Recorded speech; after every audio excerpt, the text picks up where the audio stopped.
Hi, it's Gareth Beavis here at the Sony event to launch the two new Sony phones. Now these are the big hitters from Sony. We've got the Xperia XZ Premium and the Sony Xperia XZS. Very confusing names, I think you'll agree. Essentially though, these are roughly the same phone. The main differences are, obviously, as you can see, the XZ Premium is bigger with a 5.5-inch 4K HDR screen, where this has only got a full HD 5.2-inch display. But the cameras are the same, both been upgraded, and apart from the difference in size and the mirrored finish on the Xperia XZ Premium, they're essentially the same phone. So we're going to focus on the Xperia XZ Premium and bring you all the features of that and what Sony's really brought to the table in terms of upgrades.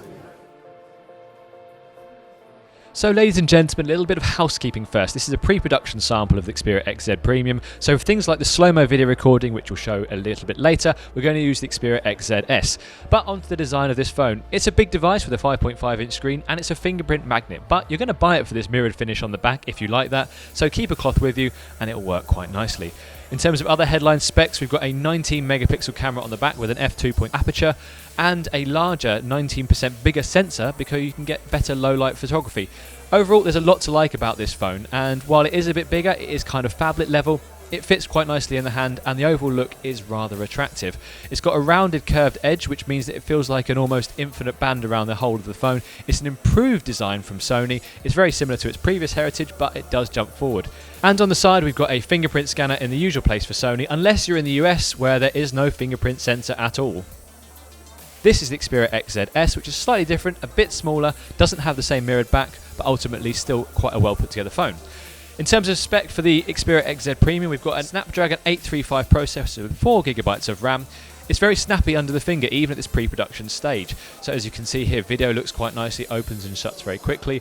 Apps didn't have any slowdown, so for something that's pre-prod, that's actually quite a good sign. Again, on the bigger screen, everything wishes along quite nicely, and with that tri-luminous X-Reality display engine on there as well, it looks attractive too. Okay, let's talk about the camera. The pixels are bigger on this phone, so that means that low-light photography will look better, in fact 19% larger. And if you see something you want to take a photo of but you miss the opportunity, this phone is going to give you a hand. What it does is takes a predictive picture, so if you just miss that moment, it will take a snap just before. You can have a look and see if the phone actually captured it and choose the best result. It does seem to work well, it does keep everything clear and in focus, and even at this pre-production stage, we were quite impressed with what we saw. Okay, let's get on to the highlight of this phone, the Slo-Mo video recording. It takes 960 frames per second, which is insane for a phone. It does it at 720p, and the low light is a little bit grainy, but ultimately it works very well. We were very impressed. As I said, this is using the Xperia XZS, but the interface is identical and the functionality the same. How it works is you start the Slo-Mo video and press the shutter when you think the slow-mo motion should actually happen. The phone very intelligently works out exactly when that should be, and the effect is very impressive. Now we should say here this is in a studio condition, so lots of lovely lighting on a white background with glitter. It's gonna look good, but it does show exactly what you can do with this phone, and I put glitter on my hands for you guys. I hope you appreciate that. It did not wash off. The other highlight of this phone is the 4K HDR display, and you're probably wondering, do I need this? Well, for once, Sony seems to have a reason for it. Unlike the Xperia Z5 Premium that had a 4K display with no content, Sony has partnered with Amazon Prime this time, so with Prime Video usage, you can watch HDR 4K quality content on your phone. And it does look good. You've got brighter colours, better contrast ratio, and overall the effect of the screen is better. Do you need 4K all the time? Probably not, and it will have an effect on battery life. But it does give a pleasing effect on the eye, and if you're looking for a large-scale phone with a good 5.5-inch 4K display, well, you're not really sport for choice, but this is the phone to get either way.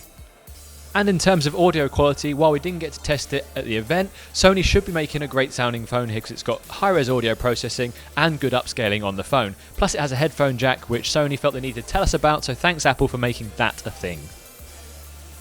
Right, so this is the Sony Xperia XZ Premium, and I've got to say, slightly impressed. Although it's quite iterative in design, you'll see this is a Sony phone. I like the upgrades. The mirrored finish is quite nice. It's a fingerprint magnet, but quite nice. It's slim, the camera's powerful, the screen looks really nice. Whether that will last on battery, we don't know. But it's a big phone from Sony, and it's one we've got big hopes for. So let's see exactly what Sony can do when it finally comes to the shop shelves later this year.